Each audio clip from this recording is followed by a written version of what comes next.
Hey guys, how's it going? So you might have seen these guys in a while, and obviously they're not finished yet, but I'll show you what I've kind of been working away on them. So yeah, this lady's just here for scale, but this Ettin, this two-headed Ettin guy, yeah, I actually did a good bit to him now. So I didn't have a full formed idea of what I wanted to do when I started.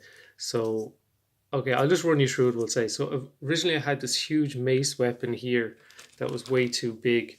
That was his original weapon, made of PVA and tissue paper hardened with some foam board and stuff. It was just silly. It was absolutely huge. So I gave him this bone that I had left over from the kind of big bone Halloween monster and made just a crude weapon with some bones going through it again with some twine. So I think that'll paint up quite nicely, and it makes kind of sense. You'll kind of notice a theme here going as well. He seems to have fought a lot of creatures like we'll say dinosaurs or reptiles because he's got some kind of armor here, and the straps are just paper stuck on with PVA. Now that was just very very simple. I could green stuff over again for more detail, but I don't know. I'll see how it'll go because I just want to do a quick video to before I'm going to put paint on this guy because I really want to base coat him and get painting. But I said I'd show what I've been doing with him first. This is Triceratops that's been defeated and turned into a cool shoulder pad. This is very World of Warcraft or very Monster Hunter or something. It looks even pretty huge on this big guy. He's got loads of fur for the detail underneath, just to kind of fill it out. And I think it'll look well with the paint. So he might be killing some large mammals as well. This is the crazy bag that I went over in the last video. Just he's got all sorts in that bag. He used to have spikes around his ankles here, and they're quite weird. So I kind of just sculpted them more into just a bit of fabric. I thought it made more sense. I might give him sandals. I don't know. I'll see. And then here as well, this is actually just fake flour, a fake flour. Kind of, I think I found it in a bin or something. I think it was being thrown out anyway, and just a different kind of fabric and texture to it. And then with Mod Podge and that going through it, so it kind of just to have some kind of different furs and different fabrics. I think that'll paint him quite nicely to go along with his tattered look here. I wanted to give him something between his legs, and this is just sculpted fur. Very messy, not a lot of time put into that. The piercing here. This kind of reminds me of ogres from Ogre Kingdoms from Warhammer or Age of Sigmar. Just a little idea like that, just a piercing, just for no reason really. It's not necessarily on his nipple either, but I just thought to put something there anyway. This worked out quite well here with the cow, I think, and I moved her legs around a little bit just to give a little bit more action.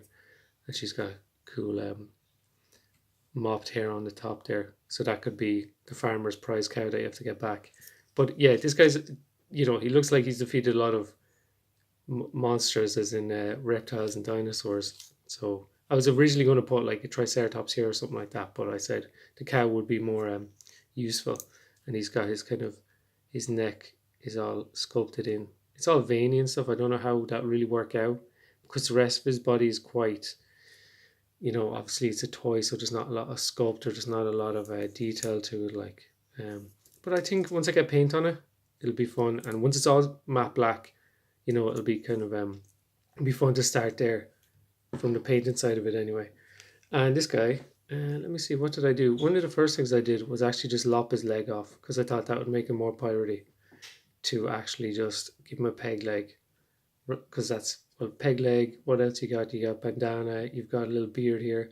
You've got the eye patch. That's all pretty piratey stuff. And he's got his shark. What else? I have some of the fabric here on his back and his front to just to add more detail as well, and a little scar there. This is all just with extra green stuff that I was probably working on something else, but just to add more detail because, like the other guy, he's not miniature, so he has a lot of this bare space, bare skin that doesn't really have much going on, really. Harpoon in the end, I just went for this spear that was from a Lord of the Rings troll, just because I thought it looked a bit more, had enough detail in it, and it had, I think it works to the scale as well. And his face, so I did eventually give him a little bit of a beard, but only a goatee. So he's still got the cool chin kind of thing going on. He's still got his big chins. And I gave him a little, his eye patch as well, with his pointed ear. So he must be some kind of huge goblin or orc. He does have a little pocket here that, if you can see, there's little claws coming out of it. And originally I had a little head there of a dinosaur toy, but it was way too big because I wanted to have some kind of little critter or little friend or little, you know, little pet that would he'd keep in his pocket. So I have to come up with some little simple head, little tiny guy to fit in there, just for to add a little bit more character. And the back is not that different, but yeah, I thought the leg, like why not? I just lopped it off for no reason. But he has a little bit more to be done to him, and have a base, maybe some kind of pier, some kind of a wooden pier base kind of set up for him. But this guy, I'm going to put some paint on. I'm going to spray him up and get painting because he's long overdue. Anyway, thanks guys.